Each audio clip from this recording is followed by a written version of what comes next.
Hello everyone. Today we will talk about the 3D geometry. In 9th and 10th class we did the concept of plotting of points on the graph. Suppose that there is one point, that is P, whose coordinate as x and y, and to see this point we need x-axis and y-axis, or we can say it as a coordinate axis.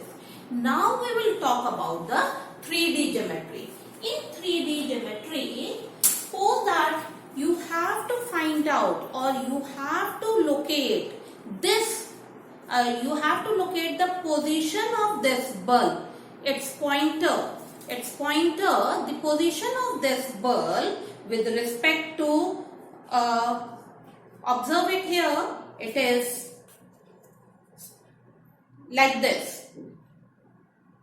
Suppose that it is like this. And you have to find out the position of this bulb. So how will you find out the position of this bulb?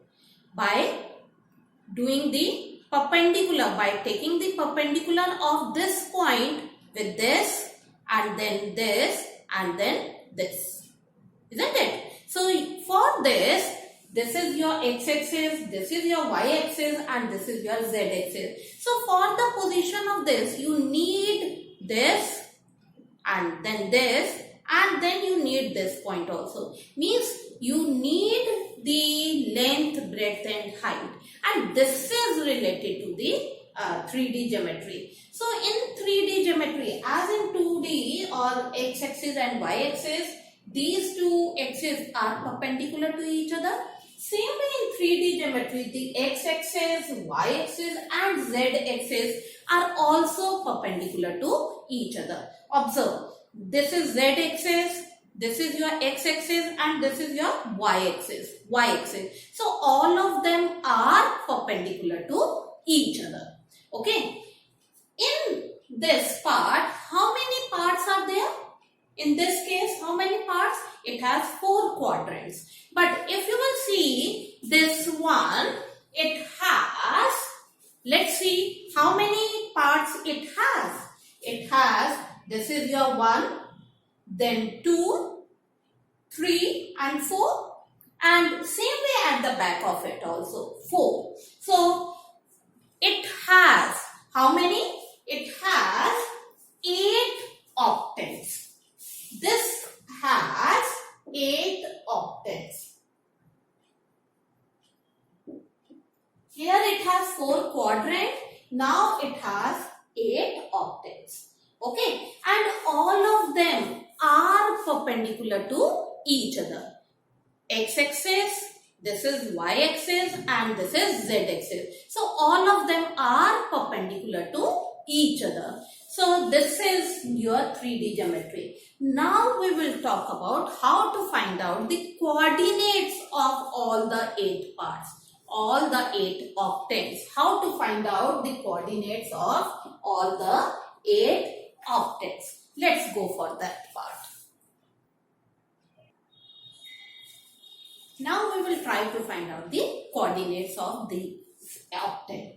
First coordinate. Look here. So as you have done it in the plane concept to find out the coordinate, same way over here. To find out the coordinate, since it has 8 parts, so to find out the coordinate, you will go for the upper first. 1, 2, 3 and 4 in the same way, and then you will go downward. 1, 2, 3 and 4. Like this you will find out the coordinate. So we will find out the first, this one, and this point of intersection where all these 3 x, y and z axes are perpendicular to each other, that is the origin, means its coordinate is 0, 0, 0. So first we will take this part as 1, 2, 3 and 4, upper one. So 1. So for this coordinate 0 or origin O, X, Y and Z. Okay, this is the 1. So the coordinate of first octant is O, X, Y and Z. Okay, now come to the second one. This is your 1. Now you will go for this part 2. So it is O, x dash, y and z. So this is O, x dash, y and z. Okay, now this one, this part. So it is O, x dash, y dash and z. So this is O, x dash, y dash and z. And what about the fourth one, this part? See the coordinates. O, x, y dash and z. O, x, y dash and z. So these are the four octants on the upper part. Now same way we will find out the four coordinates of the lower part. So fifth octant will be this one, the lower part. So it will be O, x, y and z dash. So O, x, y and z dash.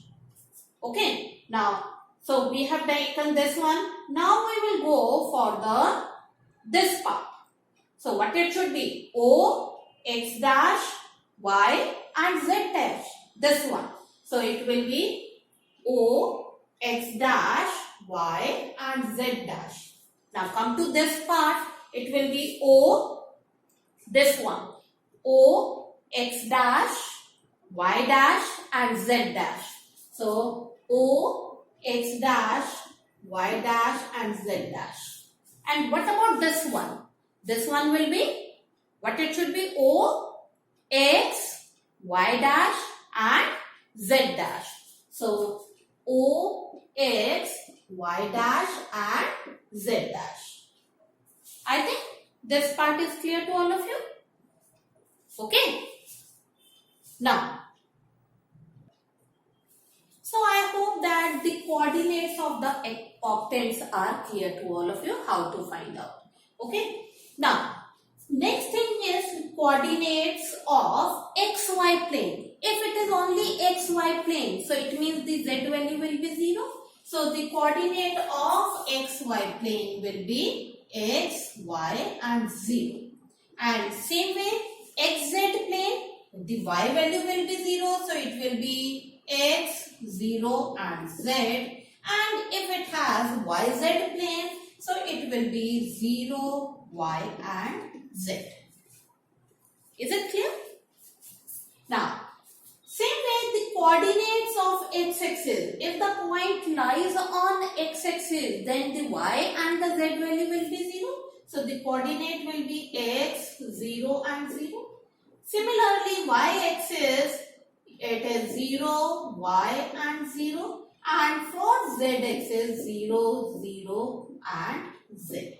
So these are the coordinates of x-axis, y-axis and z-axis. Now we will talk about the formulas or the concept which we will use it in the 3D geometry. Now few formulas we will talk about here. The distance between 2 points. The distance between 2 points, if the 2 points as P and Q, whose coordinates in 3D plane is x1, y1, z1 and x2, y2 and z2, then the distance between these 2 points, the formula is same as you did it in your 10th class also. x2 minus x1 square plus y2 minus y1 square plus z2 minus z1 square and x square. Okay. So same formula, but we have to take the z-axis also in this case. We have to add it. Now, next formula is related to the section formula. Now, in 11th class, you will do the concept of internally as well as externally. So, we will talk about the internally. Suppose that in the 3D geometry, the line AB divides by point P internally in the ratio m ratio n. Internally in the ratio m ratio n. Then for internally, the coordinates of P as the coordinates of P will be internally. So x will be, the coordinate of x will be cross multiply, same procedure, m multiply x2. So m x2 plus n x1 upon m plus n. Okay, same way the y equal m y2 my plus n y1 upon m plus n, and the z equal, here the coordinate as z1 and here z2 also. So the coordinate of z will be m z2 plus n z1 upon m plus n. So this formula is for if a point divides the line segment in the ratio m ratio n internally. Now to get the coordinates, if the point divides the line externally, then the formula will remain same, but instead of plus it will become minus sign. So for externally, the coordinate of x will be m x2 minus n x1 upon m minus n. Similarly, y equal m y2 minus n y1 upon m minus n, and z coordinate will be m z2 minus n z1 upon m minus n. So these are the coordinates if it divides externally in the ratio m ratio n. And if the question is like that, you have to find out the ratio you have to find out, then you will take it as k ratio 1. Now next last formula for this chapter is coordinates of centroid. What is centroid? Can you tell me what is centroid? If the vertex join the other side, or D is the midpoint, and same way vertex with the opposite side such that these are the midpoint, E is the midpoint, and similarly F is the midpoint of AB, then in case of centroid, this center divides, or this centroid, in this case it divides it in the ratio 2:1. Okay, 2:1. So first, to find out the coordinates of the centroid, you have to find out the D. D you will find out by using the midpoint form. So by using midpoint form, you will get x2 plus x3 upon 2, and sorry, it has z1 also. z1, and here z2, and here z3 also. So same way, y2 plus y3 upon 2, and the coordinate of z will be, midpoint will be z2 plus z3 upon 2. So these are the coordinates of D, and it divides AD in the ratio 2:1. So by using the section formula, you will apply the concept to find out the centroid. This point is called as centroid. To find out the coordinate of centroid, the coordinates of the centroid is, after solving it with section formula, the x1 plus x2 plus x3 upon 3. Same way, y1 plus y2 plus y3 upon 3, and z1 plus z2 plus z3 upon 3. So these are the coordinates of centroid. Okay, so I think all these concepts are clear to all of you. Now you can able to do the questions related to 3D geometry. That's all for today. Thank you and have a nice day.